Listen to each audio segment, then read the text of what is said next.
credit score, investment, and stock market 101. That's the agenda for a really packed jam agenda for today with quite a few exercises, interactive exercises for you guys to do. And yeah, let's get the show going. What is money? Anyone? Just take a stab at it. Don't have to be right. Let's go for it. I could go. Yes, Halima. Money is a tool that we use for exchanging value. Perfect. That's great. That is absolutely correct. Anyone else? It's something we use in place of like the bartering system where like you trade something for someone else, but it's like you have one thing and then the person has another thing that you want and then you Correct. trade. Yeah. And of course, before money, that's how it used to be. I'll give you 10 eggs and you give me one sheep, something like that. Like that was the barter system. But of course, that was not always fair because of, and that's how the concept of money came about. So let's take a look at a video, and we will learn through this video what exactly money is. Let me know if you guys are able to hear this, okay? I want to make sure you guys are, because one thing I have no idea is that if how will you guys hear the video? Can you guys hear the video? Okay.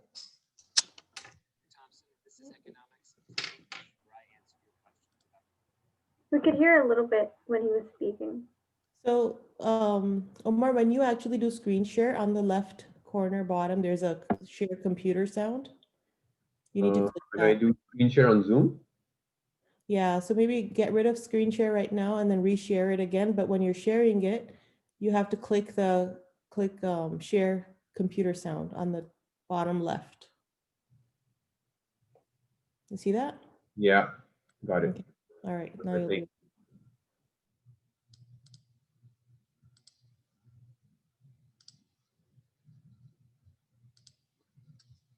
All right, folks, let me know if you guys can hear this. Hi, I'm Derek Thompson, and this is Economics in Plain English, where I answer your questions about business and money. You asked, what is money? Can you guys hear? I lost, give me a second. I think I lost you guys.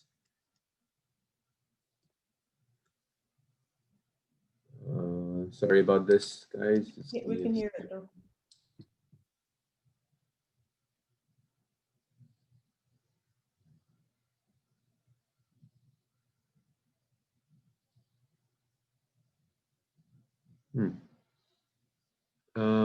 Give me 1 second again, guys. Sorry, I lost something on my end. Where did it go? Screen share.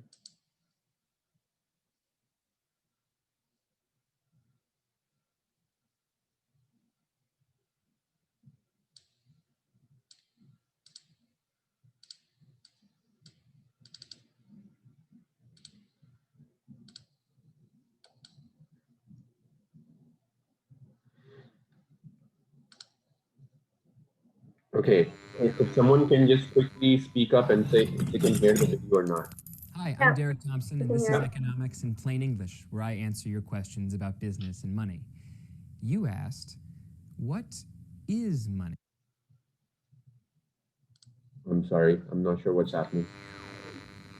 Sorry for the third time. Hi, I'm Derek Thompson, and this is Economics in Plain English, where I answer your questions about business and money. You asked, what is money? This sounds like a pretty easy question to answer. I think we all know what money is, right? This is money. This is money. I don't really use bills or coins anymore. I tend to just use credit cards. So this is money too. But throughout history and around the world, people have just up and decided that all sorts of other things are money. Shells, barley, cows, big rocks. So what makes money money? Maybe the best way to answer this question isn't to say what money is, it's to say what money isn't. So to do this, we're gonna head to Eagle Bank in Roslyn, Virginia. And we're gonna try to make a deposit. Hello, good morning. Good morning, hi, I'm here to make a deposit. Sure, I'll be more than happy to help you. Here we go. Just this banana, sort of squeeze it under the... Where are you gonna deposit the banana to? Here, to this bank. I'm sorry, sir, but we don't accept bananas. Okay, well, here, this is worth a little bit more. Maybe this will work. It's a painting of two of my favorite birds. There's no way for me to deposit this directly into your account, sir, Why not? because it's not cash. It's not a check. Well, here, let's try one more thing. This is Hippie. It's my hippo. I've had him for about 27 years. He's very valuable to me. I'd say he's worth about $1,000. I know you pay money for these items, but there's no way for me to put them into your account, sir. Okay. I guess I'll have my stuff back then. Have a good day, sir. So, obviously that was pretty ridiculous. And obviously these three things aren't money. But it's actually pretty interesting to think about why. Take this banana. It goes rotten. You can't use it after a few weeks. It doesn't hold on to its value very well. Economists call this concept store of value, but you can sort of think of it like shelf life. But what about this painting? Amazing shelf life, but you can't price things in paintings. Imagine I wanted to buy something that cost 1/30th of this painting. I couldn't chop it up into 30 bits and expect anybody to accept it. Economists call this unit of account. It means you can literally count prices and profits in dollars and cents. And this, he's portable and to me extremely valuable. But he's not valuable to anybody else. A baker won't accept him for bread. A masseuse won't accept him for a massage. Economists call this idea medium of exchange. It simply means that you can expect to exchange money for goods and services. But this, it is money. It stores value. It's a unit of account, and it's a great medium of exchange. People accept its value on faith. The word credit comes from the Latin word credo, I believe. Money is kind of like a belief system, a shared religion between the buyer and seller that says, I believe that this thing has value today, will have value tomorrow, and that I can use it in exchange for whatever I want in the future. In the end, the thing that makes money money is really nothing more than a little bit of faith.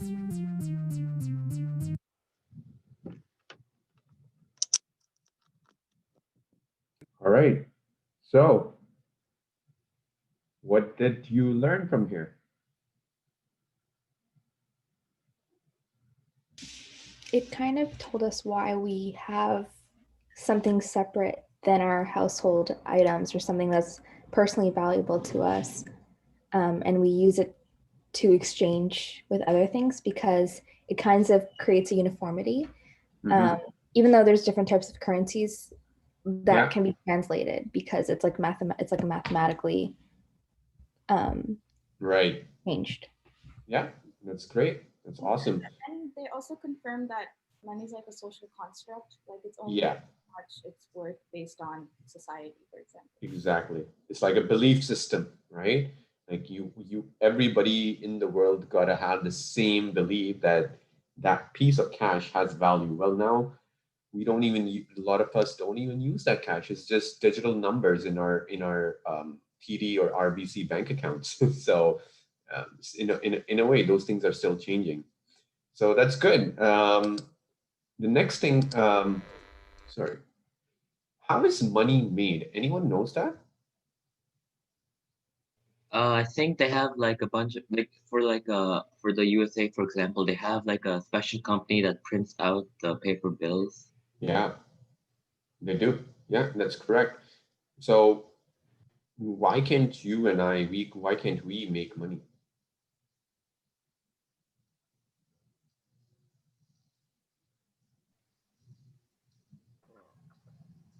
Because then it'll start losing value. Absolutely, because it will start losing value. And I don't think, even if we try doing that, trust me, we will be in jail very soon. There are laws around it. So let's take a quick look at this video. And then once again, let's try and give me feedback, because for some reason I cannot see any of you on my Zoom anymore. So through your voice, just let me know if you're able to see this, see the video, if the volume is okay, etc. Okay. Hi, it's Doug. Here in the United States, where I live. Were you guys able to hear that? Yeah, it's good. Yeah. Should I increase the volume? No, it's good. enough. No. Okay. I'm just good. This one is a little longer, so I'm just going to increase the speed back time for this. to 1.5, but I think that should be okay. I've tried listening to it in 1.5 and it made sense. If it doesn't, just let me know. Money is always dark green, like this. But in other countries, money comes in a lot of different colors. This is one of my favorites. It's money that used to be used in the Netherlands. Look how colorful that is. Or here's another favorite example. This one is green, but it's bright green. It's an old one from France. It's not worth anything anymore, but I like it because it has one of my favorite scientists on it. That's Marie Curie, and those are her chemistry experiments on the back. Someone named Shamsia has a question about money. Let's give her a call now. Hi, Doug. Hi, Shamsia. I have a question for you. How is money made? That's a great question. There are lots of ways that people earn money, and we often call that making money. But I'm assuming Shamsia is asking how the actual money itself gets made. This stuff, cash. Now, have you ever gotten a chance to use a photocopier, a copy machine? If you have, then you might have thought of this. If cash is just paper, then why can't you just use a photocopier, copy a bunch of money, and then, well, then you'd be rich. You could buy anything you want, right? Think of it. Run out of money? No problem. Just copy more of it. Copy $1,000 here, go to the toy store. Copy another $1,000, buy a lifetime supply of candy. That'd be awesome, right? So why don't most people do that? It's actually a really interesting question. Before I say anything more, take a moment to think about it. Why don't people just photocopy money so they can have unlimited money? Now would be a good time to pause the video and discuss. Okay, you ready? Well, it turns out the reason people don't make copies of money actually has a lot to do with the question of how we make money. You see, it's actually against the law for a person to make copies of money. It's called counterfeiting, and people could even go to jail for doing it. But the reason it's against the law is something that's not obvious. You have to think about it. Imagine if everyone just printed money, however much they needed. If they did that, then all of a sudden, money wouldn't really be anything special. It wouldn't be worth anything if there were an unlimited amount of it. That's why, in each country, money is usually made by the government, the people who are in charge of the laws. The government carefully controls how much money they make each year. When we're talking about money, you probably know there are two forms it can take. There are coins. In the US, those are things worth $1 or less. But I'm guessing that when you think of money, you're probably thinking more of this, cash, or what we sometimes call paper money. The government doesn't want money to be easy to make copies of, otherwise it would make it worthless. So when they do print money, they do a lot of things to make it difficult to copy. For example, even though we call it paper money, it's not made of the same kind of paper we write on. If it were, it would be easier to copy. Also, it wouldn't last very long. In the United States, money is made from a mixture of cotton and linen, the same materials that many clothes and towels are made of. It's just much thinner than clothing or towels. All right, let's see how it's made. Expert artists called engravers spent months creating detailed portraits by hand and designing each of the different bills. The design is very complicated and detailed, on purpose, so that it's harder to copy. Look at Alexander Hamilton on the $10 bill. Even a copy machine wouldn't easily pick up some of these little details. Then these designs are stamped onto the cotton and linen sheets using special colored ink. After that, it's cut and stacked before it gets released to banks. Now, to make it extra difficult to make copies of, other hidden features are added too. For example, if you've ever held up a US $5 bill to the light, check this out. You see that there? That's called a watermark. This doesn't show up if you were to photocopy the money. It's very difficult to copy a watermark. Here's another thing you can notice on US money. Look closely at the blank areas. You see those little red and blue threads? Those are added into the cotton and linen mixture, long before the designs are even stamped on with ink. So all of these little features, the cotton and linen, the watermark, the colored threads, all of these are designed to make money really hard to counterfeit. In summary, cash money isn't something that just anyone can print onto paper. The government carefully controls how much of it is made, and uses special design features that make it difficult to counterfeit or copy. That's all for this week's question. All right. So anything interesting from the video?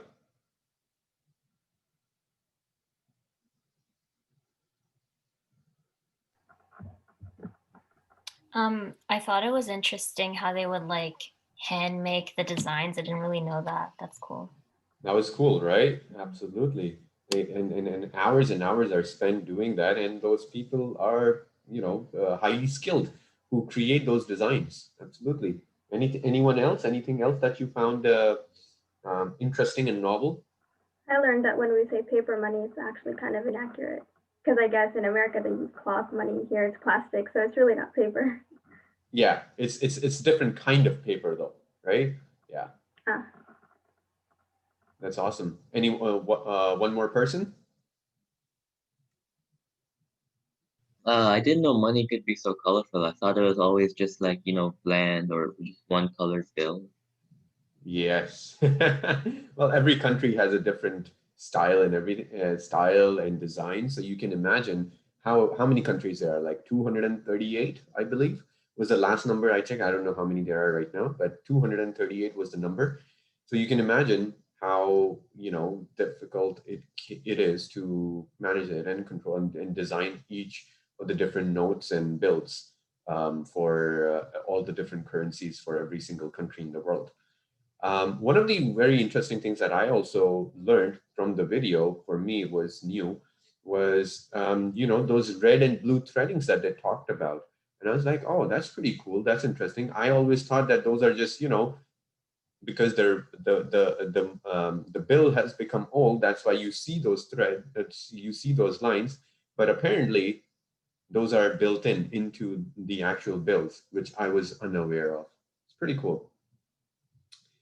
All right. No, we don't want to do that. We go, there you go. So another question that I wanted you guys to think about and tell me is, what do you think gives money its value?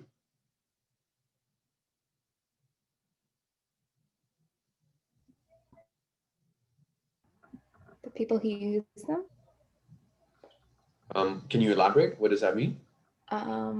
For example, the more someone uses, like the more a society uses money. Uh-huh. But what gives it its value, though? I guess that in itself is a social construct as well. Like technically, it's just a Right. different design. Yeah. And then we just assign that value to other things and then match it up.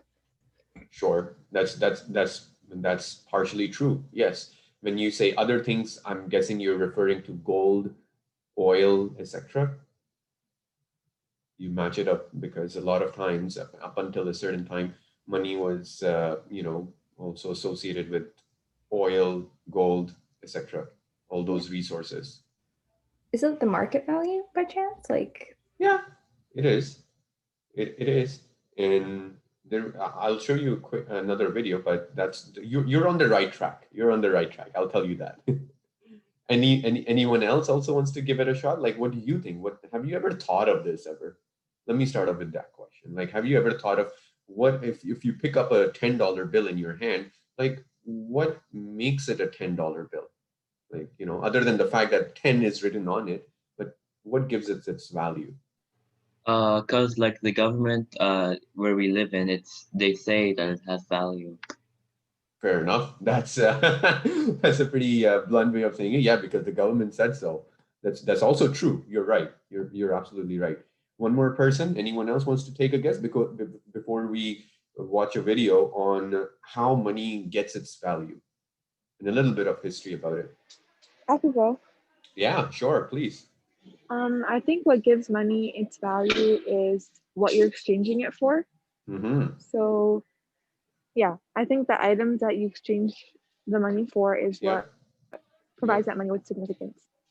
That's right. That's true, and something that we heard earlier as well from one of your friends, like based on the exchange, what you're exchanging it against.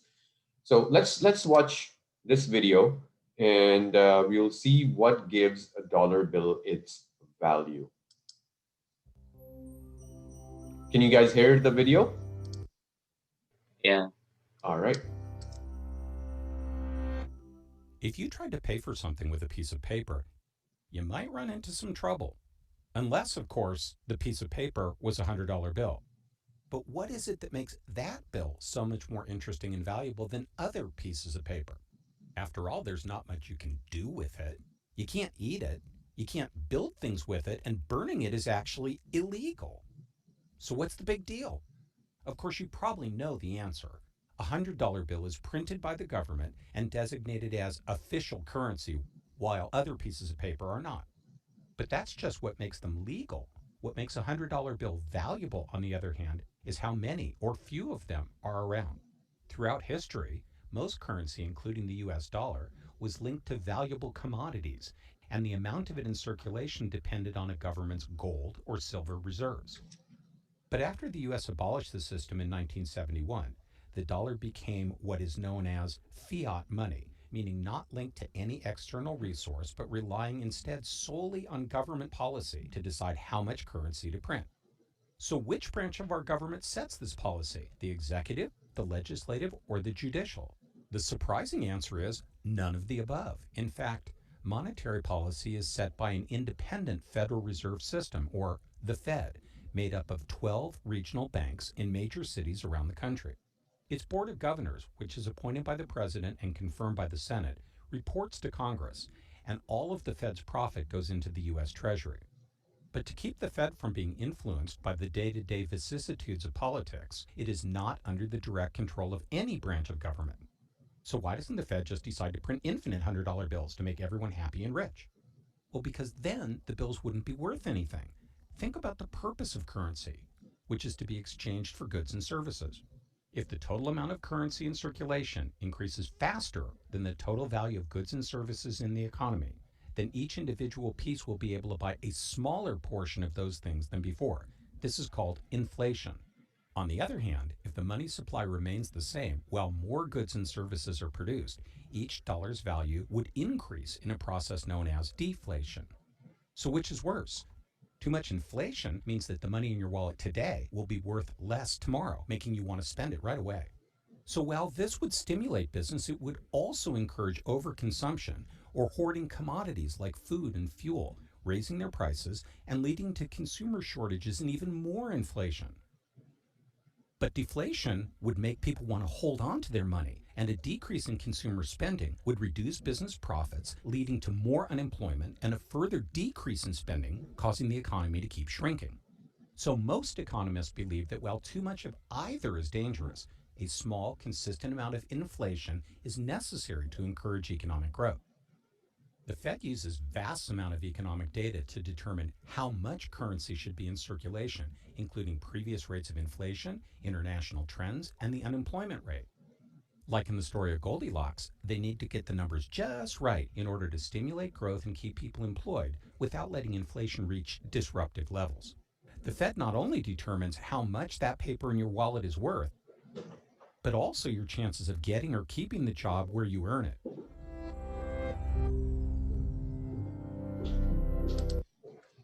All right. So what do you guys think? Did it make sense? What did you guys learn?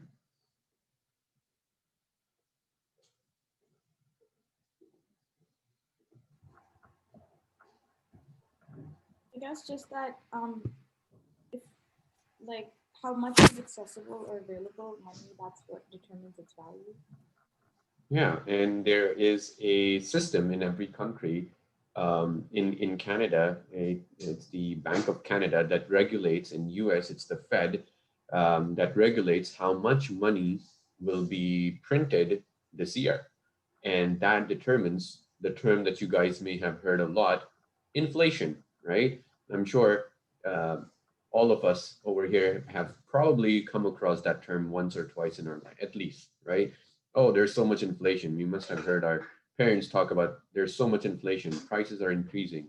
So there is a reason why that is happening, because you still want to have some sort of an economic growth, because otherwise, as you saw, if people, if there's no inflation and there's actually deflation, then there will be, the value of people will stop spending money. If people stop spending money, that means there will be not much of an economic growth.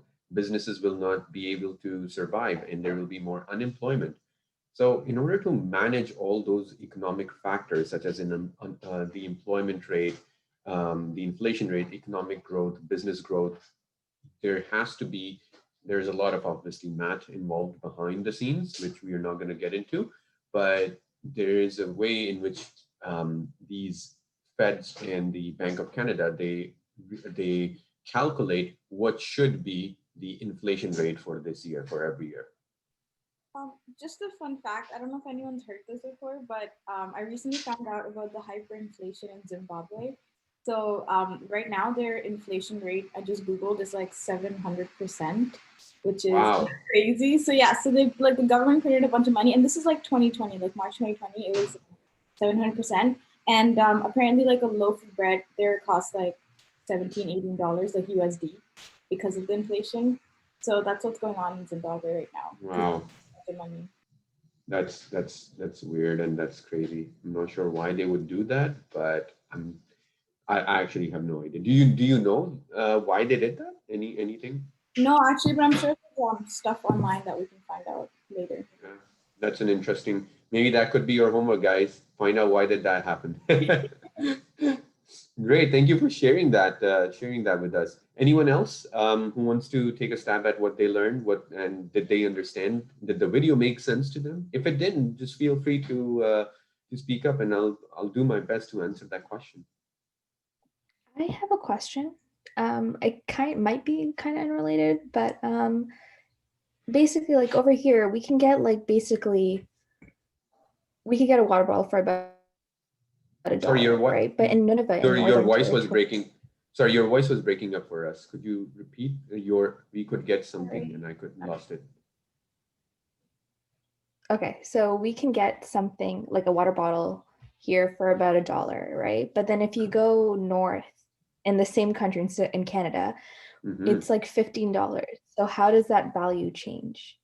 Right. That's a great question. It changes based on the cost that the seller is incurring to get the water bottle or get that good to his or her shop, right? Perhaps you can imagine maybe there are many different factors. I'm going to just shed light on one factor. Perhaps it's easier for that good to be, maybe that good is being manufactured in GTA itself, right? Maybe that water bottle is being produced in GTA. So the cost of transportation to a Costco or to a Sobeys store is very little. Whereas really, if you go really up north, now the transportation cost increases. Of course, the seller has to now account for that factor into the price at which he or she is selling it at, right? That's just one factor. But there are numerous other factors that will determine that same price to change from different geographies. You can look at the rent as well. Rent is a great example. Rent, why is rent so much more in Toronto compared to, let's just say, a small city like Peterborough? Because there's a huge demand for houses, right? Now this comes into, now we'll start talking about the whole aspect of demand and supply. When there's a huge demand for a particular good, of course, the seller will raise the price because he knows he's going to make more money out of it, right?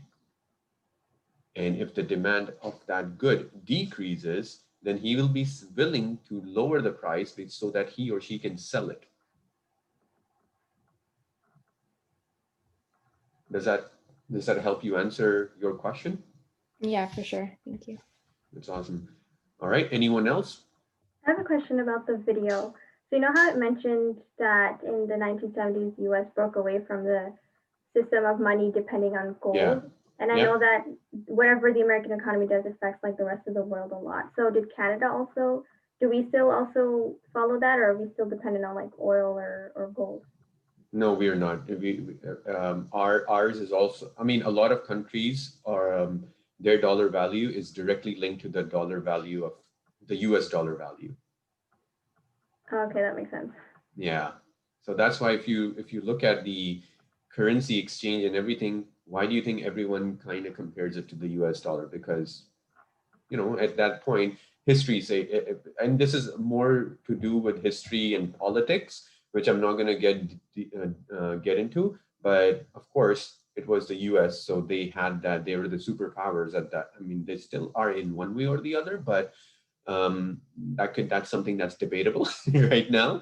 But at least in the 70s and 80s, they were the superpower, and everybody, you know, all the oil, gold, everything was being dealt in US dollar, and when they delinked their currency to gold and oil, then all the other countries would link their currency value to the US dollar. So the Fed, as you saw in the video, who controls the amount of money that gets printed and the amount of inflation, that doesn't just have an effect or an impact on the US economy, but the world economy. That makes sense. Thank you. No problem. Good questions, guys. Anything else before we move forward? All right. How do you earn money?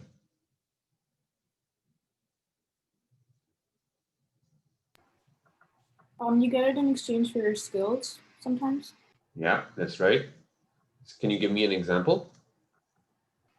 Like for your 9 to 5 is like a tech job, so you must be good at like computers and stuff. So that's something you're giving away for exchanging money. Well, clearly with my Zoom skills today, I'm not that good at it. So, but yeah, thank you. Yeah, that's right. Anything else? Making like a passive source of income online by making like some kind of course on like Skillshare or Masterclass. Yep, exactly. Did I just stop sharing by mistake, guys? Yep. Oh yeah. Yes, I did, right? Sorry.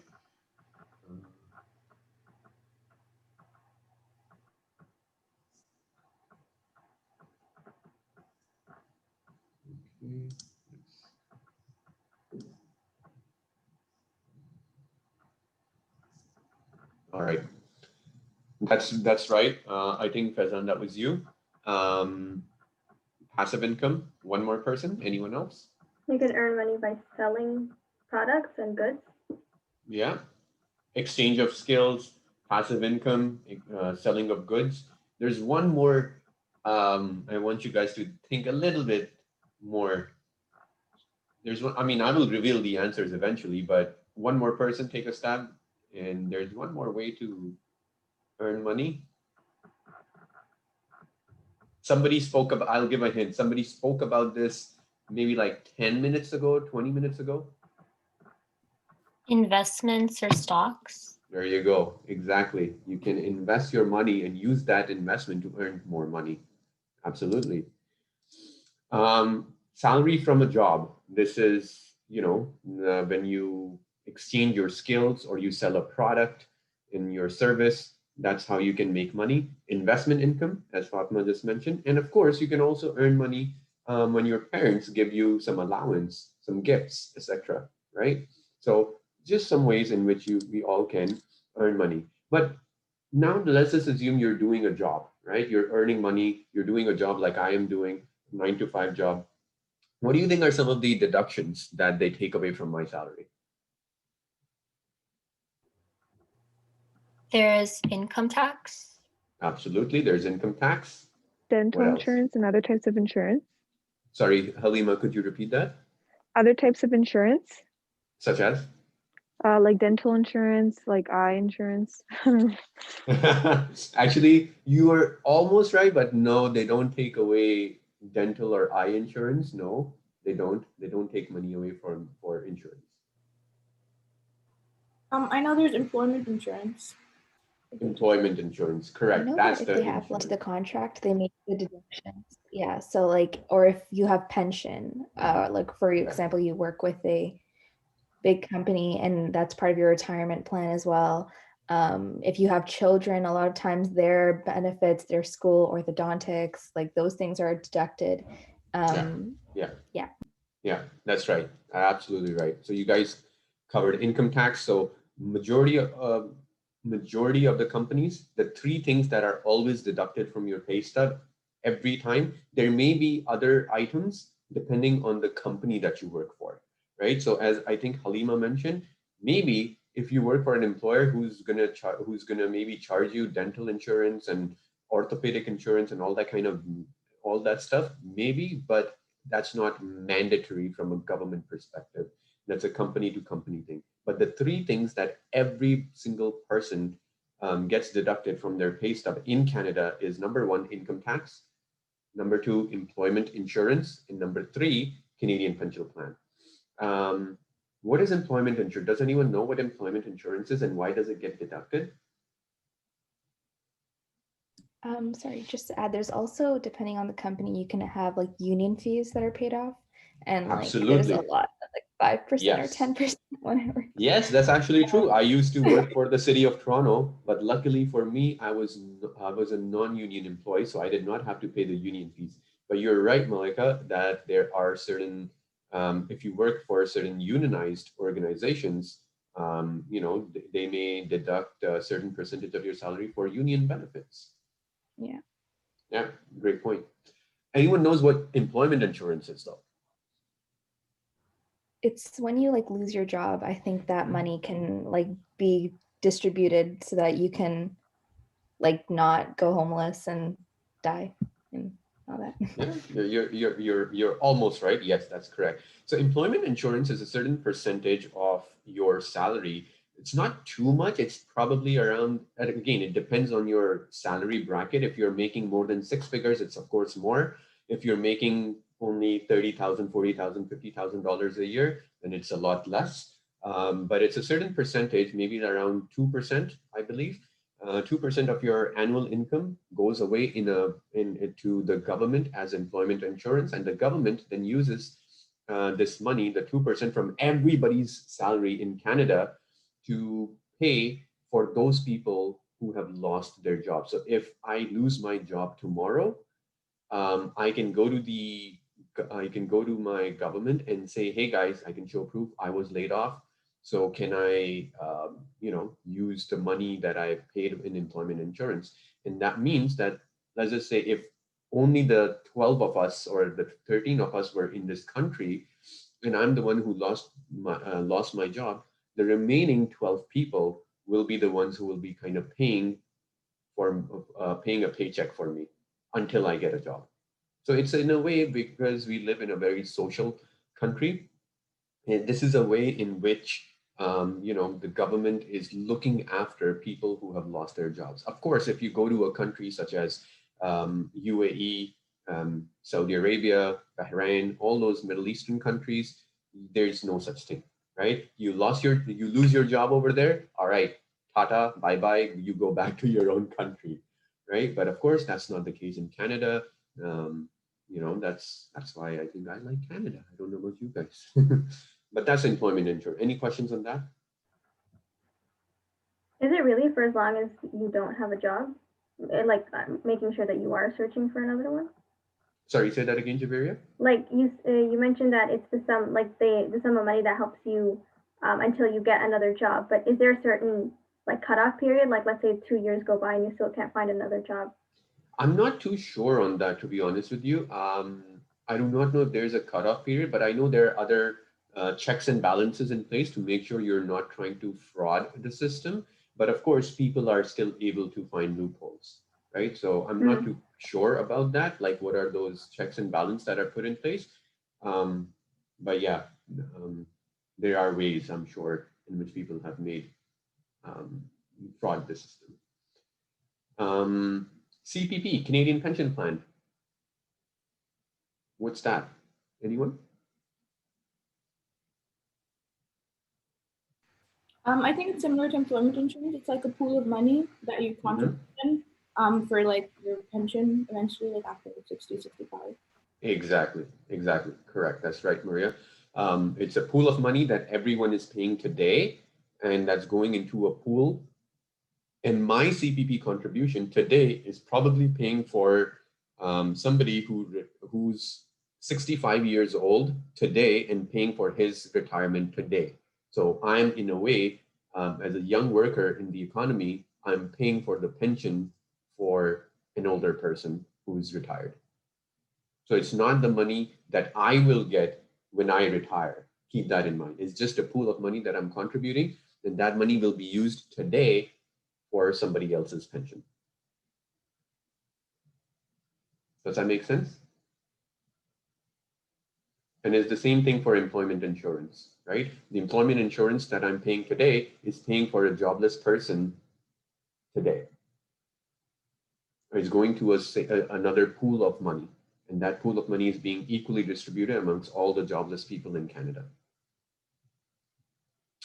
All right, any questions around these two items? I think we all know what income tax is. It's a tax we all pay on our income to the government so that the government can provide us with the services such as healthcare, such as the infrastructure, roads, snow removal, etc.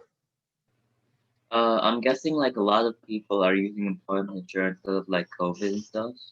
They lost their job. Yeah, I mean, when COVID happened, this was something drastic. So they created a different pool of fund for that altogether. It was called CB something. I actually forget the acronym.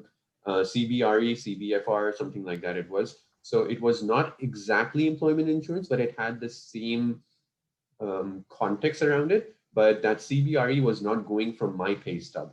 Like if I'm working a 9-to-5 job, that money that going in the CBRE pool was not coming from the employment insurance pool. The government created an emergency fund, right? Government used money from somewhere else. I do not know from where, but they created another emergency pool of fund to give out that money to the people, because there was a sudden stream of so many people suddenly losing their jobs, and they realized like, hey, the money that we have in EI, in the EI pool, is not enough to pay for those people. So we need to another source of pool, another emergency fund to create that fund for the jobless people due to people who have lost their jobs due to COVID. Hopefully that answers your question, Faizan. Yeah. Thank you. All right. So what is disposable income? Well, I actually realize I've written the answer here. It's income that you get after all those deductions. All right. So quick calculation. All right. Your salary is $100,000. At $100,000, the income tax, or give or take, roughly around 28%. You're paying CPP around 2.8% and EI 1%. What is your disposable income? All right, do the calculations.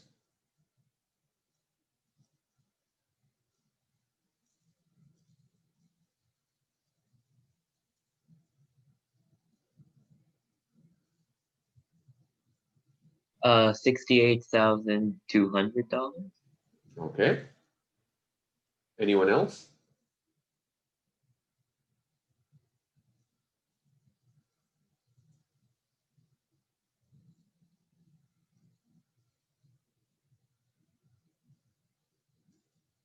Anyone else?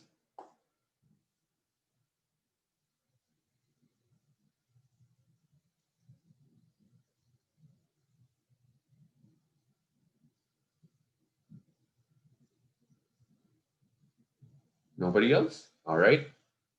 You haven't, are you still doing the calculations, or you do not know how to do the calculation? That's what I'm wondering. Give me some feedback so that I know where you are.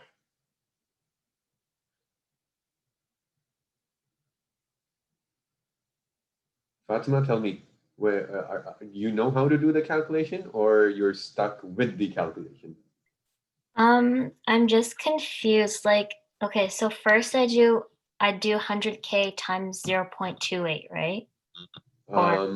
No, you walk me through your method, right? What is the disposable income? That's your annual salary, $100,000, right? So walk me through what's your process.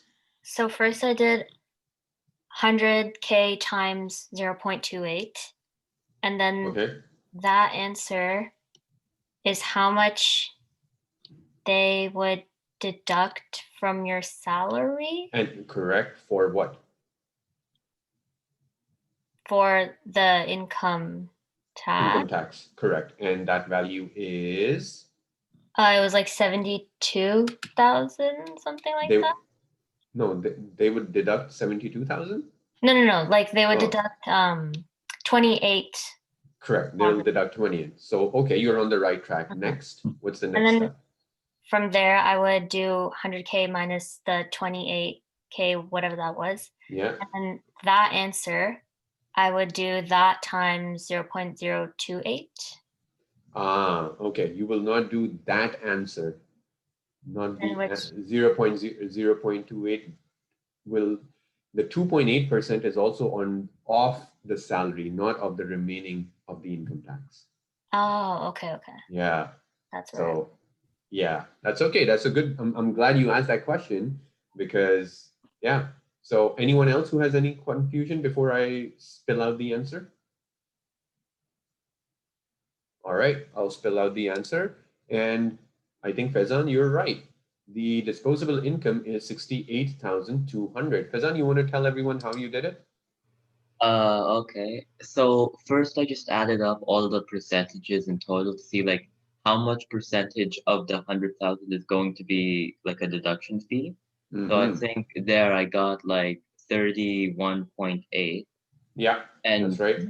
Then I just inverted it to see how much percentage would be left that would actually be disposable income, which was 68.2, and then I just converted that into money by just timesing it by 100,000. Correct. Yeah, absolutely. Absolutely. Right. So your income, so first test, if we do a step by step, the first thing you say is like, okay, 28% is my income tax. So 28% of the annual salary, which is $28,000, goes away in income tax. And CPP is 2.8% of your annual salary. So this is where, Fatima, it's 2.8 of the annual salary, not of the remaining amount from the income tax. Something to keep in mind. So that means on a yearly basis, I'm paying almost $3,000 or 2,800 for CPP, and EI is 1%, which means I'm paying $1,000 per year for EI. So I calculate my total deductions, which are income tax plus CPP plus EI. So 28,000 plus 2,800 plus 1,000 comes out to be 31,800. And then that's your deductions. So what's your remaining amount? Your pocket in or your disposable income? 100,000 minus the 31,800, which is 68,200. Any questions? Anything about this? Any surprises? Anything not so surprising? I had a question not related to the calculation, but for the pension, so does everybody in Canada over the age of like 60 or 65, they get pension? Or because I hear like people say, oh, government jobs are better because they provide pensions. Like, what's that all about?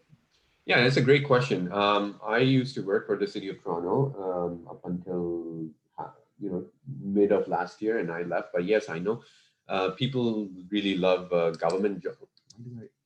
People love government jobs, but there's CPP is something that the federal government provides for everybody who is above the age of 65, I believe, and if you have retired, right? However, if you ask a gentleman or a gentlewoman a lady who is of that age, she will tell you that that paycheck on a monthly basis comes out to be only like a few $100s, right? Because of course there's so many people and CPP is not enough to pay for your bill given today's inflation, right? You're given today's cost of goods.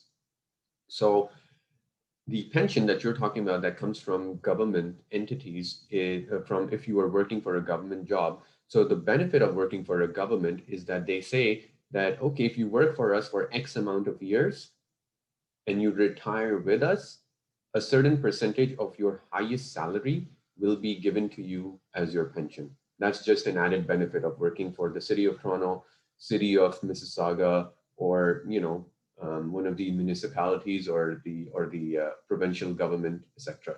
That's an added benefit. That's on top of the CPP. So everybody gets CPP, but only the employees of the government get additional pension. Does that answer your question? So even though I may retire as a non-government employee, right, I will still be eligible for CPP. But CPP is not that much, to be very honest with you. Yeah, that makes a lot of sense. Thank you. All right, good questions. What is budgeting? Something I'm really bad at. That's great. Hopefully you'll become better at it today. Why are you bad at it? I'm just notorious for whatever money comes in, I just spend it. It's like living paycheck to paycheck kind of thing. I think budgeting you mean is like dividing up your money in ways like allocated to places based on priority, and then based on priority. Of course, absolutely. We know what income is, right? Income is the money that we make through, as we learned earlier, by doing a 9-to-5 job or by selling goods or services, etc. Then, of course, after that income, there are always those deductions that we just spoke about, and then we are left with the disposable income, right? Then after the disposable income comes our fixed costs and our variable costs. Everyone has a cell phone, for example, right? And everyone's almost paying like what, 30, 40, 50, $60 a month for that service, right? For their cell phone bill. So that is considered to be a fixed cost. A fixed cost is an expense or a cost that does not change with time, most of the times, right? Like maybe your cell phone bill today is 45, tomorrow it's 47, more or less it's the same, right? So you can kind of budget that, like, hey, on a monthly basis, this is how much I'm spending for my cell phone bill. Variable costs are costs that change in amount with time. So maybe today, this month in January, I decide that I decide that I'm going to be staying home and not traveling at all. So my travel costs is zero. But in February, I decide to take a vacation, and perhaps my travel costs go up by $5,000 because I just spent $5,000 on a vacation, for example. So vacation, shopping, these kind of things are variable costs in your budget item. Any questions so far? Okay. Would something like an electricity bill be a fixed cost or a variable cost? I think if you have to look at your own electricity bill, if you think it's in the last, take a look at it, take a look at that bill for the last 5 to 6 months. And if you see it's pretty much steady, like it just fluctuates between $30, $32, $33, then it's more or less like a fixed bill. You know what to expect. Something that that you're very certain about, that you know how much it will be in the next few months, and the amount is not going to change, that can be considered as a fixed bill. So something like your tuition fees, right? Tuition fees, you know more or less it's going to be like, I don't know, I'm just going to throw a number for your university. It's going to be more or less, $5,000 for the next 4 years. You know that's going to be roughly the amount. So it can be considered as a fixed cost. Your rent can be considered fixed, right? Like your rent does not change drastically unless, of course, you move to a bigger place. That's a different story. But if you're staying in the same place, then maybe there's a slight change of like a $50, $75, $100 here and there, but not that much. Why is budgeting challenging? We heard, where's my friend? I think Fatima. Did she leave? No, that wasn't Fatima. Who was talking about? Okay, Maria, it was you. Why is budgeting challenging? The reason why budgeting is challenging because I say that it is the equivalent of saying eat less and exercise more, right? Is the in a non-financial is the same thing as saying eat less, exercise more. It's something easy to say, but it's really hard to do. And something Maria also mentioned is that today's, even for her, it's always about today's being that urgent and spending it on today without thinking too much about her tomorrow, and tomorrow is a luxury. And saving is discretionary, period, right? Like it's person to person. I have a different mindset about saving. Maria has a different mindset about saving. Maybe Malaika and Fatima and Faizan and Saif, you guys have a very different mindset about saving. That's why it's very discretionary. There is always some impulse purchase that we all do, or some sort of financial emergency that can really hamper the best of the best saving intentions, right? And when it comes to savings and budgeting, you have to be disciplined. Discipline is a paramount character, internal characters. If you're not disciplined, you will create the best budget, but you'll not be able to execute on it. So you've got to have that self-discipline. The one thing we always start off with, at least I learned, this is my personal learning, is because I was an international student here in the University of Waterloo, and I don't come from a very rich family by any means. My tuition fee at the University of Waterloo was $34,000 a year. So I had to be very, very ruthless with my budgeting since the age of 17. It was forced upon me because I had a huge tuition bill to pay. And because I was ridiculously ruthless with myself, with my budgeting, and very frugal in my spending, I was able to graduate with $0 in debt. So, there are ways in which you do it. I can tell you some of the ways, but the execution is going to come to you. So, yeah.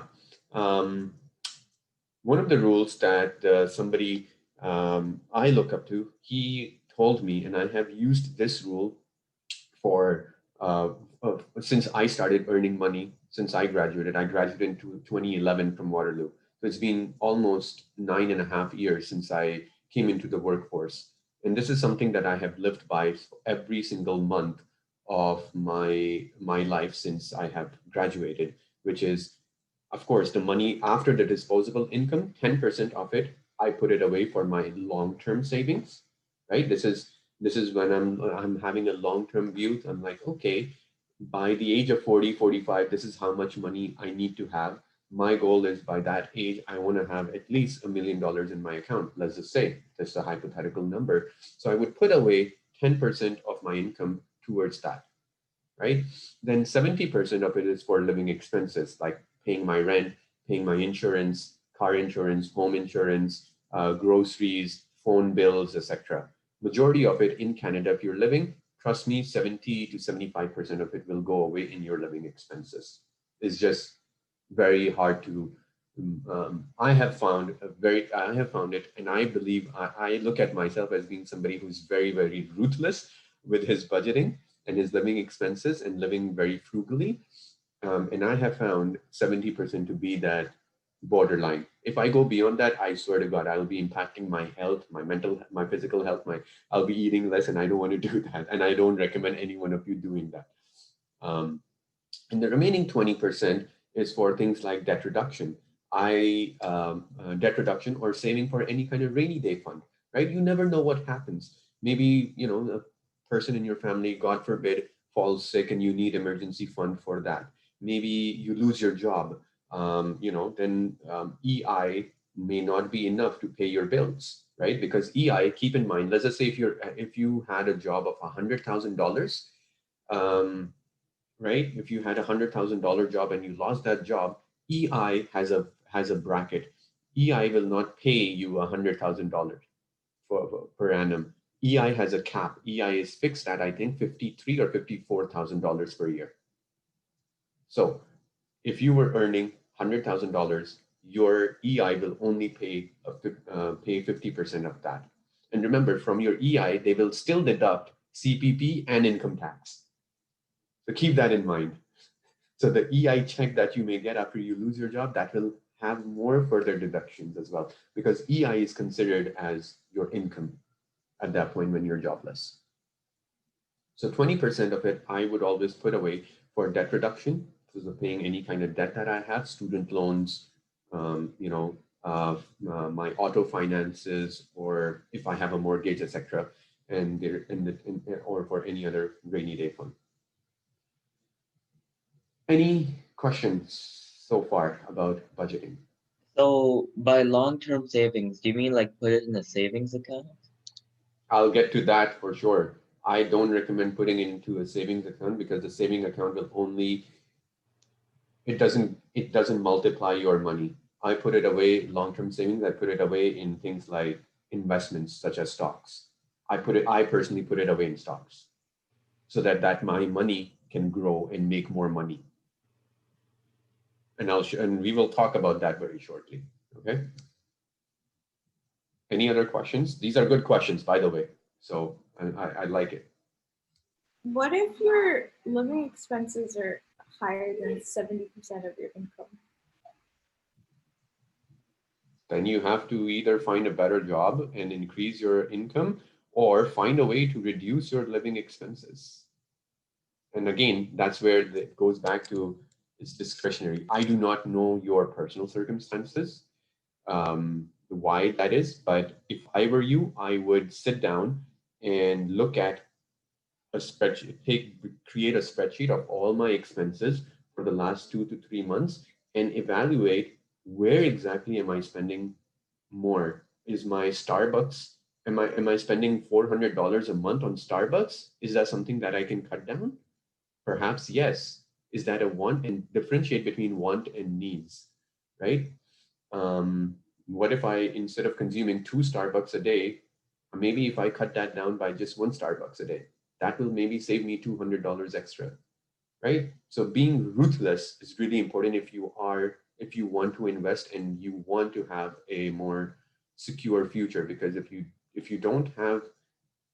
have a single job and you have 0 savings in your account, God forbid you lose your job tomorrow. How are you going to pay your bills? You have nothing in your rainy day fund. You have nothing in your long-term savings. You're one step away from poverty. Omar, Nargis here. Just wanted to ask you, would we be able to do 10-minute Kahoot in the end? Yes, I We would have, love that. because we have a 1 o'clock, right? We get done. Yeah. All Yeah. right. So, all right, I have to then speed up. Thank you for the reminder. So what I want you guys to do is just take 5 minutes to, I have sent, and we're not going to spend more than 5 minutes on this, but just take a look at this expense tracking budget sheet and create your own. I had shared this with you, Ms. Nargis, right? So if you guys can you please take a look at this expense worksheet and take it out, open it up in your and walk through it.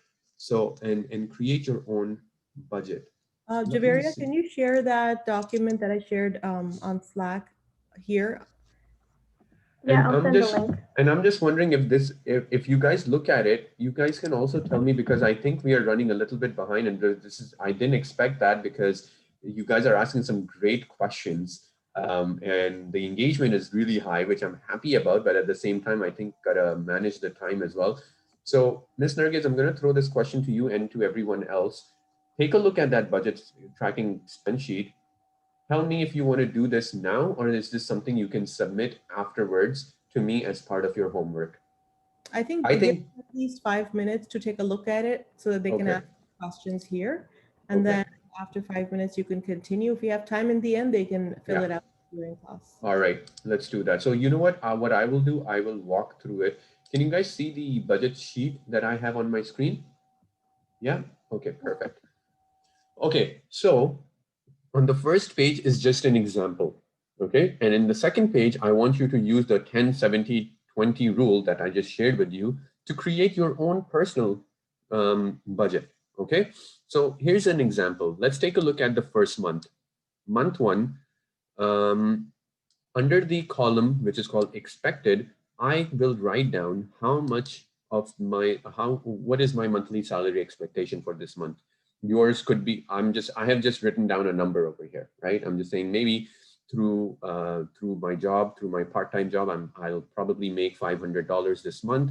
My parents will give me $100 in allowance. I'll not get any gifts. I have no investment. So I expect that my total income is going to be $600 for this month. For the next month, I have the same expectation. And in this column, actual, this is where you then track, to Maria's question, how do I track and cut down? Then you actually track and see how much did you actually make and how much did you actually spend. This is where you will then, after the end of the first month, so this column you fill out at the beginning of the month, expected, and this column you fill out at the end of the month. Okay. And then you say, okay, did I actually make that 500? Yes, I did. My allowance, yes, I made that allowance. Maybe in month two, maybe you did a little bit of overtime and you made an additional $50. You're like, yay, I made 550. And then your allowance, for some reason, you were penalized by your parents and they reduced your allowance from $100 to $50. But because it was Eid, you got $100 in EDs over there. So your total income for month two became $700 instead of the $600 that you expected, which is a good thing. And then now over here, we are talking about your expenses, your cash outflow. And then I have just categorized things under school, food, transportation, and entertainment. Okay. And then you, again, similarly under expected, you say, maybe I'm living at home. I have no housing. I have no housing or rent expenses to pay. I'm not in university right now and my schooling is free. My schooling tuition cost is $0, but I still have to pay for books and supplies. That's $50, I expect. Groceries, my parents are doing, so I put in $0 perhaps, but I still go out and eat out with my friends every now and then. So maybe I'll put down $50 over there, that's how much I'm going to spend. And these are just hypothetical numbers. Your numbers, say for Javeria or Faizan and everyone else, it could be different. I'm not saying this should be your number. Keep that in mind. I'm not saying what I have written down in the example should be your numbers. This is, again, very discretionary. But what I want to inculcate in every one of you is the fact that we should have a budget for every single month, and we should be tracking it to make sure we are doing the best of our abilities. Okay? Any questions? No? You guys want to spend some time right now to do this very quickly, because it's 12:20 and we have another 40 minutes only to cover a few other things. What I suggest is that once you do it for your life right now, you also anticipate the kind of profession you want to go into, what kind of salary you may get when you start off. If you have, you know, like you're going to be spending money on yourself, how much would it be? And then do another sheet based on that. Kind of gives you an idea. And of course, by the time you're done, living expenses would increase, everything would increase, so keep that in mind. That's a great idea. So if you're running low on time, and I think we can, we're running a little behind on time. I think can be, guys, this can be something you do it as a homework and send it to me and Miss Nargis, and we will give you guys feedback once you submit your budget worksheets to us. Okay? Sounds good? All right. Great. We're going to talk about investing. Very quickly, what do you know about investing and why you should invest money? Very quickly. It's a way of making money, using money. Yeah, it's true. It is a way of making money. And why should you invest your money?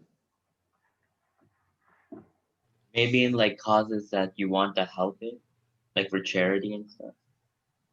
I mean, that's something you can even do with your fixed income, but why investment? I think because it's like an additional way to grow your money without you having to actually go out and do something. Correct. Yeah.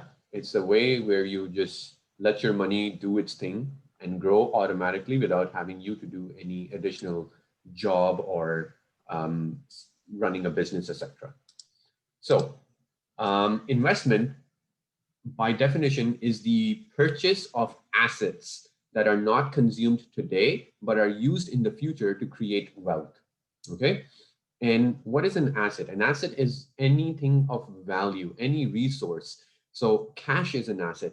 Metals and commodities like gold, oil, silver, those are assets. Antiques, paintings, collectibles, these are assets. Real estate is an asset. Stocks are an asset. Bonds are an asset. So these are the kind of things in which you can invest in. These are assets.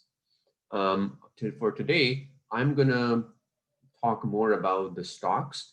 I don't think there will be enough time for us to cover all the different types of investments, such as real estate and bonds, etc., or Bitcoin. But definitely, we will look at stocks. So I have a question for you guys, and I want you to think about this. If linear growth versus exponential growth, okay? Now, if your one stride is 1 meter long, okay, then 30 linear strides will take you 30 meters from the starting point. Correct? Yeah? Okay. Now, imagine if your strides were actually not linear, but exponential. What that means is that imagine if you could double your length every stride every time. So your first stride was still 1 meter. Your second stride was 2 meters. Your third stride, 4 meters. Your fourth stride, double of that, 8. Fifth stride, 16. Sixth stride, 32.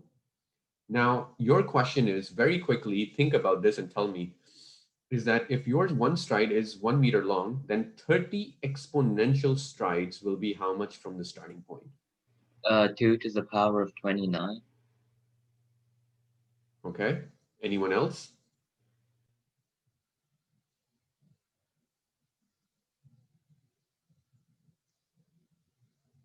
Anyone else? Okay. No? Faizan is correct. It will be 2 to the power of 29. And what is that? That is 26 trips around the world. That, my friend, is the power of exponential growth.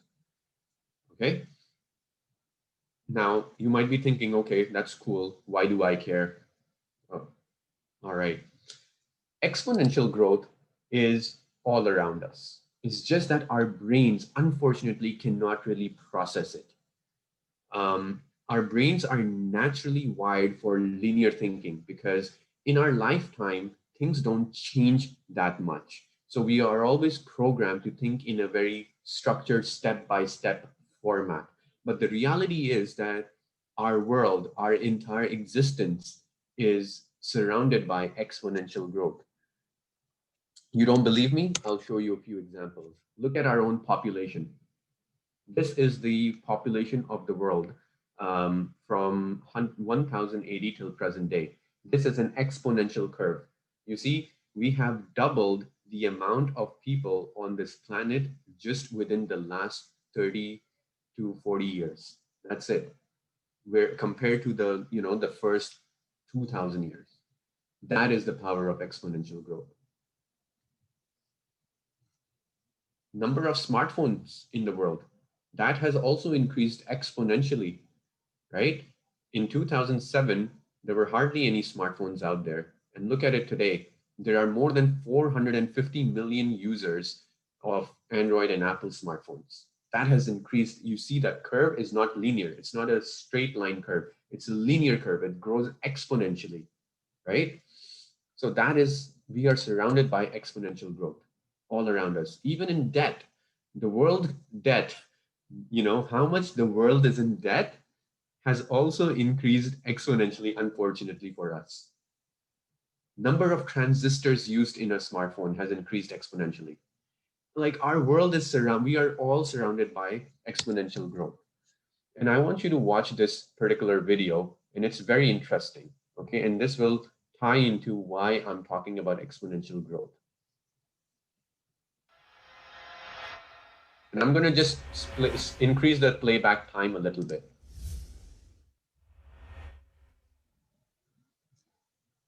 Can you guys hear it?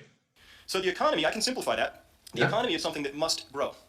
By must, it's not a law. I mean, it's just a lot happier when it's growing. In 2009, the economy shrank by 2% worldwide, and it was a complete disaster. That's what I mean by must grow. And if you really think through the implications of an economy that must grow in order not to experience disaster, I mean, that's a scary thought. That'll scare anybody, okay? It's a frightening thought. Oops. I'm so sorry again. So the economy, I can simplify that. The economy is something that must grow. By must, it's not a law. I mean, it's just a lot happier when it's growing. In 2009, the economy shrank by 2% worldwide, and it was a complete disaster. That's what I mean by must grow. And if you really think through the implications of an economy that must grow in order not to experience disaster, I mean, that's a scary thought. That'll scare anybody, okay? It's a frightening thought. And this growth, this exponential growth, I want to take just a couple minutes and depart and talk about exponential growth because this is a very important concept. This is the kind of growth we're surrounded by. And exponential growth looks like this. It looks like a hockey stick chart, right? It starts out slow and then shoots up all of a sudden. So I want to explain this because as humans, we don't understand exponential growth intuitively. We don't really get it. It's really hard for us to understand. Linear growth we get easily. So here's an example. If I gave you two erasers and I said I'm going to score you on how well you're able to bring these together at a uniform rate, you'll do really well, just like everybody. But if I replace these erasers with two very strong magnets, you'll do what everybody does, and you'll be really good up to about here, and then, I'll give you 100 times to figure that out, and your brain can't wire it up. It's just going to be really, really hard to do because we're not wired for exponential growth. It's something you have to study to understand. And so here's a quick way I found to explain this and talk about it. So imagine for the moment that I have a magic eyedropper, and it's magic because when I put this drop of water out into your hand, it's going to double every minute. So we wait 1 minute, and we have 2 drops of water in our hand. I just want you guys to pay attention to this example, and he's going to ask a question. And I want you guys to also throw out your answers when he asks the question, okay? And then another minute, and we've got 4 drops. And after 6 minutes, we can fill a thimble up. Do you have a sense of that growth? Okay, so here's what we're going to do. We're going to go to this stadium, and we're going to do a little thought experiment. And since it's my experiment, here's what we're going to do. We're going to start at 12 o'clock tomorrow, and I'm going to handcuff each of you to the highest row of bleacher seats. And I'm going to make the park watertight. At 12 o'clock, I go down into the center of the pitch, and I put one of these water drops down there. And the question is this. Starting at 12 o'clock tomorrow, put a magic drop out. It doubles every minute. How long do you have to escape from your handcuffs? So just think of an answer. And whoever hasn't seen this example before, shout out an answer. Who's got something for me? 7 minutes. What do you guys think? Quick. You don't have to have the right answer, just an estimate. Anyone? Come on, guys. This has to be a guess. Like 2 hours, maybe. 2 hours? Okay, fair enough. That's a good guess. Anyone else? Half an hour. Half an hour. Okay. One more person.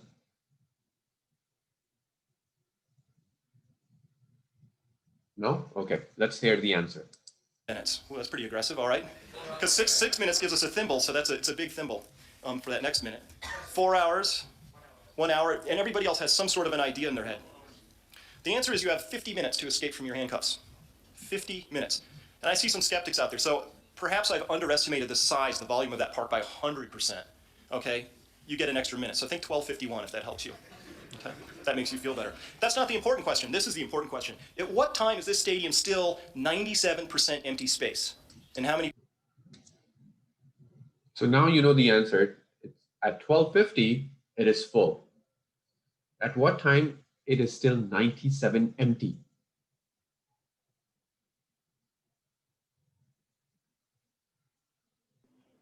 Probably after like 10 minutes or 15. So at 12:15, you're saying? Yeah. At 12, till 12:15, it's still empty. 97% empty. Okay, good. Anyone else?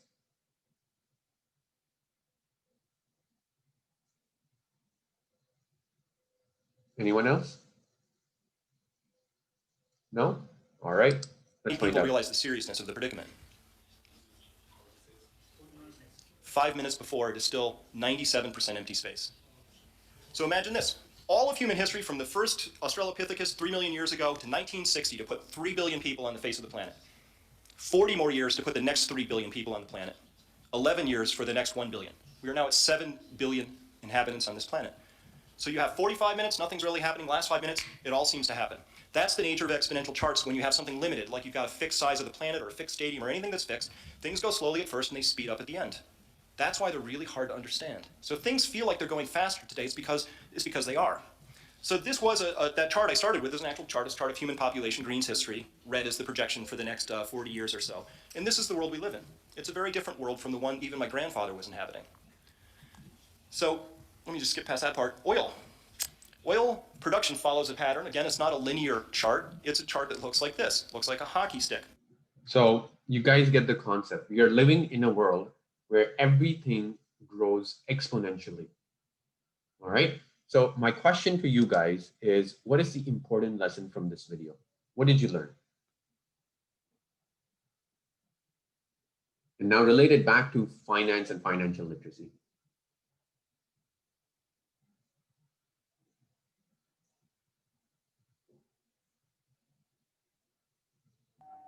I learned the importance of understanding exponential growth, especially because if we're not accustomed to understanding it, just like not wired in our brains, then we need to understand it, like learn it. And how does that imply to your financial outcomes? It probably will help me stay more stable or independent and live in this world and like be knowledgeable about finances. Sure, sure. All right. So the real answer is this. You're not wrong, but printed money is also growing exponentially, right? If everything is growing exponentially in this world, so is the printed money. What that means is that if the money is growing every single day, the value of $1 today is more than the value of $1 tomorrow. Fair enough? Makes sense, right? Which is why you always hear our parents say, oh, things were so cheap back then. Now look at how expensive things are. And guess what? That's what you will say when you become parents. And like 10 years later, you will be like, oh my God, things are so much cheaper in 2021. And now look at us in 2040, things are so much more expensive. That's just because there's more printed money growing. And it's not going to change. So in order to be financially successful, you need to grow your money. If you have saved $1 today in 2021 and you put that under your mattress, right? Perhaps you can buy a can of soda with it today, right? and you take out that $1 10 years later or 15 years later, guess what? That $1 will not get you that can of soda, most likely. Correct? Right? Why? Because the price doubles almost every 15 years in this world. The price of every good, every commodity doubles every 15 years. So what you need to do is that you need to take that $1 that you have saved, and instead of putting it just in a savings account like Faizan had asked me, or just put it under your mattress, you have to make an investment so that that money can multiply and grow. And that $1 can be invested in a stock or in a Bitcoin or somewhere that can then later on, 10 years later, can be worth $100. How does that work? Well, you can invest your money in many different things. You can invest it in real estate. A lot of people buy real estate. Your parents probably have bought real estate for that reason, because they want to invest their money. They want their money to grow. Real estate market is always growing. You can put it in the stock market. You can buy Bitcoins. I have not much of an idea about Bitcoins and how they work. Trust me, I've tried learning it. It still does not make a lot of sense to me. So if you have any Bitcoin related questions, I'm not the guy. But if you have stock related questions, for sure, come to me. I'll be more than happy to address those questions. So let's take a look at how does the stock market work? How many people over here, just quick raise of hands, how many of you understand how does the stock market work? Nobody? Okay, good. So today you will learn about the stock market. Has anyone seen the graph of Apple, for example, of the Apple stock? Apple is a public company. We all know that, right? Apple trades on the stock market. We all know that, right? Okay, so this is has anyone seen a graph like this, like the stock graph for Apple? Okay, so as you can see, in January 2016, the price of the stock was $24.24. Today, that same stock is worth 131.01. That is an increase of 445.8% in the stock value in just 5 years. 445% in just 5 years. Now, imagine if you were in 2016 and you had invested $1,000 of your savings in Apple in 2016, guess how much that $1,000 investment would be worth today? Any idea? Quick, throw a number. It's not a math question, just throw a number. Come on, guys, just throw a number. 40,000. 40,000? Okay. What about you, Saif? It'll be like $445,800. No, not that much. You've just invested $1,000. You haven't invested that much. Your 1,000 investment will actually be worth 5,458.3. And guess what? Did you have to work for it to make this additional $4,000? 4,000. Did you have to work extra? Did you have to put in anything? Anyone? Did you have to work for it? Nope. No. You just opened up a TD bank account or a Robinhood account and bought the purchase. Anybody over the age of 18 can buy shares, right? Anyone.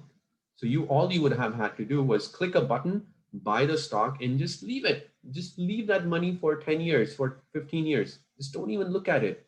And it would have, in just 5 years, it would have grown to and given you a profit of $4,000. Shopify, who knows this company, Shopify? It's a huge Canadian success story. 2016, their stock was worth $35. Today, their stock is worth $1,412. That is an increase of 3,934%.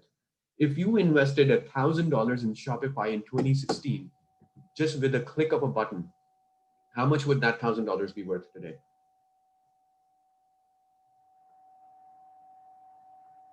Any idea? 40,342. So you would have made a profit of 39,000 in 5 years by doing nothing. That's the power of investing. All right. That is the power of investing. However, I want to caution you guys. BlackBerry, on the other hand, you still have to make educated guesses. I'm not saying just go on the stock market without doing any research and just buy stocks. No, you still have to do a little bit of work. Which is to do your research. Do your research, ask the experts. There's a lot of information online available on different companies, and talk to experts and learn about which companies you should invest in. If you had invested in BlackBerry in 2011, 10 years ago, that stock was worth $60. Unfortunately, today, that stock is now worth only $8.58, which means they have reduced their stock value by 85%. So in 2011, if you had invested $1,000 in BlackBerry, your investment would only be worth $141, and you would have lost almost, $850. Okay, so yes, when you invest, it's not all, you will not always in stock market or Bitcoin, you'll not always like increase your money. There is a slight chance that you may lose money as well. But the good thing is, if you do your research, you talk to the right people, you talk to the experts, you can be part of these kind of success stories as well. All right, so how does the stock market work? Let's take a quick look at it. I'll give you an example, okay? Let's just say I'm an entrepreneur and I'm an owner of a private company that makes lemonade. And I call my company TLC, the lemonade company. Sorry, I couldn't come up with a more creative name. But TLC, and as an owner, my company is really killing it, right? We are doing really well. The sales are increasing. And this is just with one store. But now I'm thinking even bigger. As an entrepreneur, I want to grow my business even more. And I have two options. Either I can open up new stores, or I can create new products and new flavors. But there's a problem. The problem is that Omer does not have enough money for the expansion. Okay, I do not have enough money to open new stores or to launch new products. So where can Omer go to ask for more money to expand his business? Anyone? Quick shout out of the answer.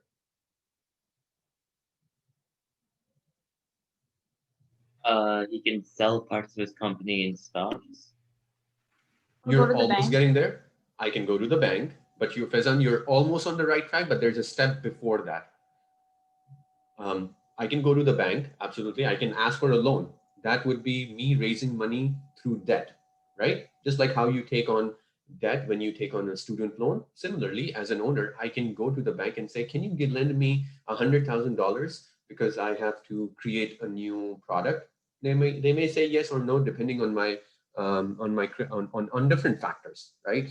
I'm not going to get into that, but I can also go to my friends and family, ask them to raise some money. I can go to the stock market, as Faizan mentioned, right? I can go to the stock market and I can say, hey, maybe people on the stock market, if I can showcase to them that this is my company, TLC, we are doing well, and people like you and I, normal people like you and I, can now invest in our company. And that is what is called as IPO, initial public offering. Okay, this is when a company issues its stocks or shares to the general public, so that regular people like you and I, we can then buy a share in a huge company like Apple or Shopify or Zoom, right? Zoom is also public, by the way, and they have done ridiculously well. So something for you guys to look at as well. So something to remember is that prior to an IPO, my company TLC was a private company. And once I have done the IPO, my company is now a public company, because the difference is that as a private company, the owners and the shares and everything are private. I don't have to reveal that to the world. I don't have to, do anything of that sort. Like, the owners of the company are all private. But then once I do an IPO, the company is now public. Now I have to share all my financial statements, all my strategies, everything to the general public. Because why? Because that general public can now also purchase the shares in my company. So far, so good. Am I going too fast? Give me a hands up, hands down. Like, no, not understanding it. So far, so good. All right. So now let's look at the process. So now, as an owner, if I want to go for an IPO, okay, what will I do? I'll go to one of the investment banks such as BMO Capital Markets, Morgan Stanley, RBC Capital Market. All these banks have their own investment bank arm, right? They're not, I'm not going to get into the whole, what the investment bank arm does exactly, but just for the investment purpose or like the IPO case or IPO scenario, there are three things that the investment bank does to help me as an entrepreneur, as a business owner, to prepare for an IPO. Number one, they will help me determine how many stocks will my company TLC sell to the public? Like how much of a share do I want to put my entire company, 100% of my company on the stock market? Do I want to put a partial of it? And how much? And the second question they will answer is how much each stock will be worth. So this will determine the price of each stock. So they are the ones, investment banks are the ones who determine these things. And then they will calculate what is the value of TLC, my company. And value is calculated by number of the price that they determine for each stock multiplied by the quantity of stock. So let's just say they say, Omer, you're going to sell only 3 stocks. I'm just throwing a number. The numbers are never this low. Okay, I'm throwing in, the numbers are always in millions. Okay, the number of stocks most of the times. But I'm going to throw an easy number like quantity equals 3. So let's just say TLC and the investment bank together, they decide that, Omer, when you take your company to the stock market, you will sell only 3 stocks in total, and each stock will be priced at $1. So your total value of your company is 3 multiplied by 1, which is $3.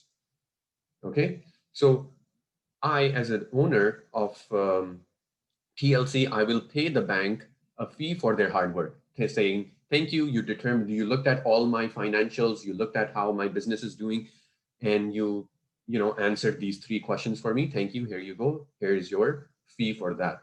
And off they go. This is how the investment banks then make money. So now you guys know how investment banks make money. So far, so good.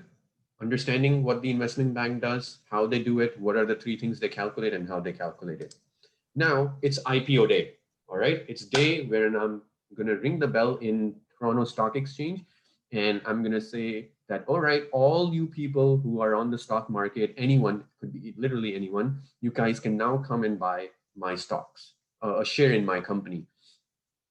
And for simplicity, let's say TLC, my company, finds 3 initial investors who buy the 1 stock each for the $1 that I was selling. And why would they buy it? Because they are all buying it in the hope that my company will use this money really well, utilize the money as an asset, as a resource to generate more profits in the future, right? They, as an initial investor, those 3 initial investors are purchasing stocks in my company. Why? Because they are hoping that Omer is the right guy to make their money grow and make the company successful. So let's just say it is Malaika, Faizan, and Saif, because you guys are the first 3 on my screen. You guys are the 3 initial investors, and each of you have put down $1 each in my company in the hope that Omer will use this money, $3 to create more profits in the future. So I take that money, I take those $3 and I use $2 to open up new stores and $1 to invest in new products, right? That's how I'm diversifying the investment that I just got for. And I use this money and I'm hoping that the new stores and the new products will lead to more profits than ever before. I can then choose to pay a portion of these profits back to you, to the 3 of you as investors, to Malaika, Faizan, and Saif as dividends. Okay, this is one way in which companies give back. And this is absolutely discretionary as well. If I choose to, owner can choose to. He's not mandated by any means. He can choose to give the portion out as profit. And let's just say, because my company now with the new stores and new flavors is doing really, really well, and through those profits and dividends, I'm making the company look even more attractive to, let's just say, other investors who said, oh man, I wish I had purchased TLC stock on the IPO date, but maybe I can purchase them now. So maybe Javeria and Maria are thinking, well, this Omer's company is looking really good. I want to invest my money in Omer's company. So what they would do is they would go to Malaika, Faizan, or Saif, and they will say, hey, can I buy your share from you and for $1? And maybe Faizan might say, no, there's no way I'm going to give you my stock for just $1. And then maybe Maria says, Faizan, what if I give you $2 for the stock? Now Faizan might think, maybe I can, if she's giving me $2, that's like double my investment. Maybe I'll make a profit and I'll leave, but maybe he'll still say no. I don't know why, but he may say no. And then the new investor, which is Maria, she may offer Faizan saying, okay, what if I give you $3 for the share? And now Faizan's like, wow, I can now triple my money. Yes, here you go. So then they will have that exchange. Maria will pay him $3 for the stock and take the stock from Faizan, and Faizan will take those $3. And now guess what? Faizan has now tripled his money, because previously he had only invested $1, and now after some months or years, he has tripled his investment. So he's a happy investor, and he has left the company, TLC. As a result, what happens is that the new price of the TLC share is now worth $3. Okay, this is the price of a single stock. Remember, the price at IPO day was $1. Remember that? But because of Maria saying that, hey, I'm willing to pay, this is Maria saying as a new investor, I'm willing to pay $3 for this stock, that makes the new price of the stock equals to $3. Now, the thing is, this is how the price of a stock is determined on a daily basis. This buying and selling of a transaction of a company's share price actually happens on the stock market, and that is what determines the share price. Except in my example, it will happen very slowly because I wanted to help you guys explain the concept. But imagine this happening every second more than 1,000 times. This is what happens on the stock market. It's happening. The exchange, the buying and selling of stock is happening like more than 1,000 times all around the world every second. And that's what that given change determines the new price of the stock. So far, so good? Making sense? Okay, so why do you think Maria was willing to pay $3 to buy the TLC share? Any guess?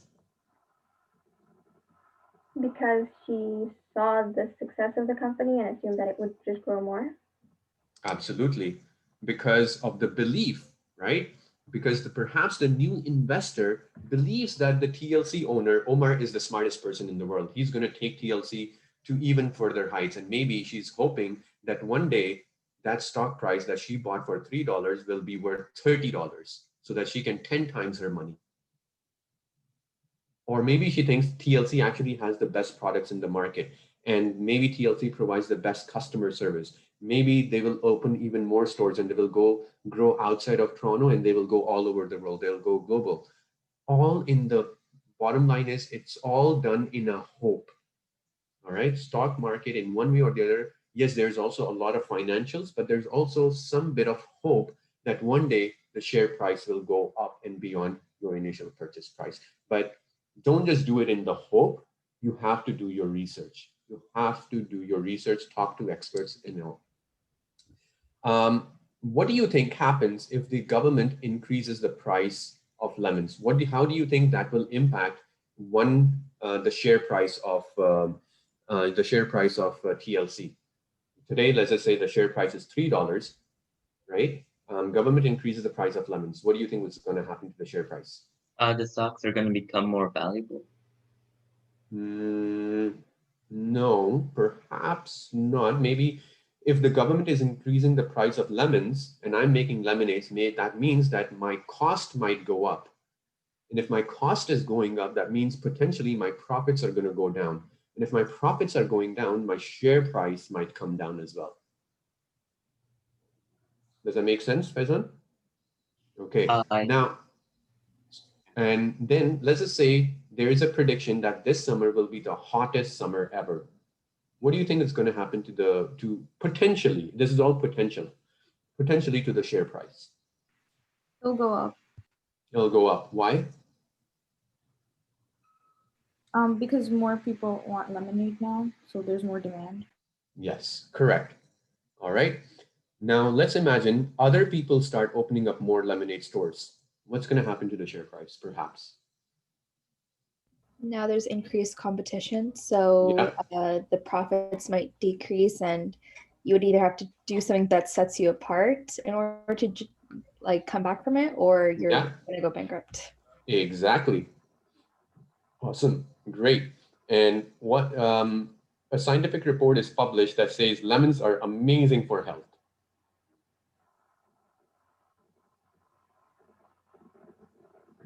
Perhaps people might start consuming more lemonade, and that could potentially increase my sales and potentially increase the sales price. All right. So just certain scenarios, whenever if you are an investor in any company, these are the kind of things you have to monitor. Like what are the government regulations around the products and the products that they're selling? You know, does their product and service depend on environmental factors? What about their competition? What about the scientific research and report about their products and services? These are the things as an investor.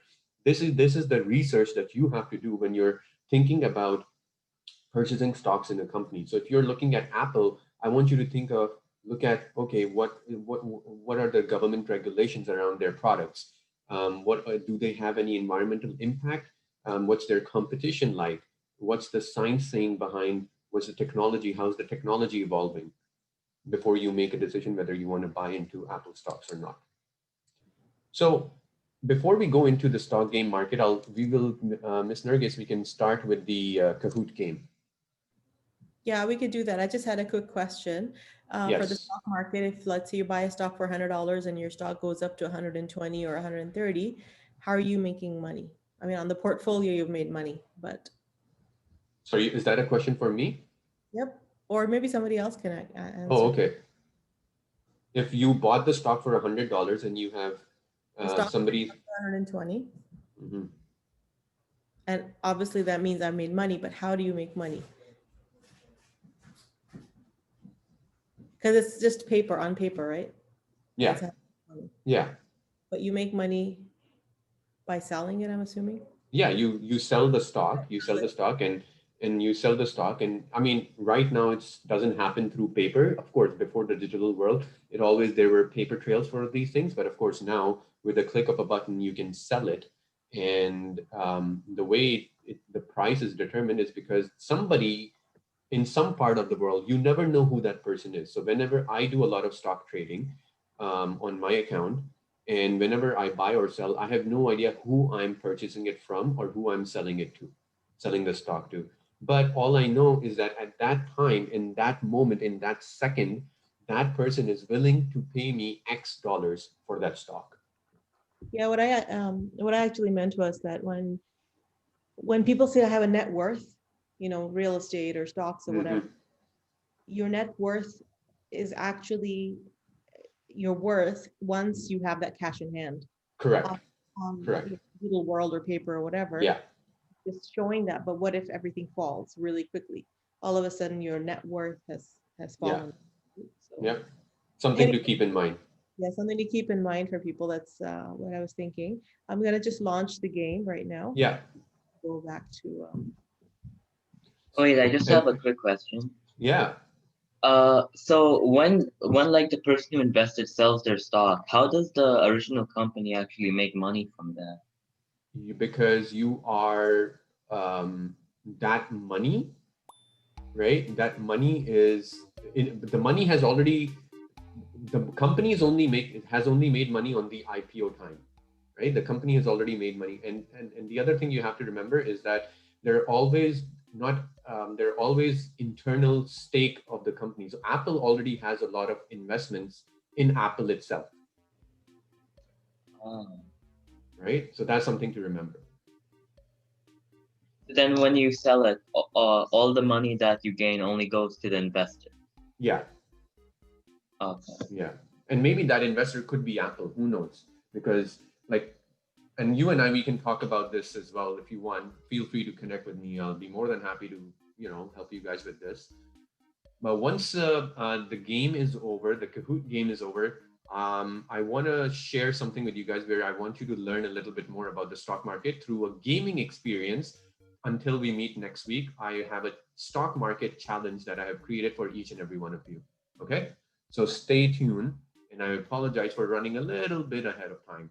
But I hope today's session was you guys understood the value of this on how the stock market works. Raise of hand if you understand how the stock market works, at least a little bit more now. Yeah, cool. And why investments are important? Can anyone quickly, while they are joining the Kahoot game, tell me what very quickly? Why do you need to? Why should you invest?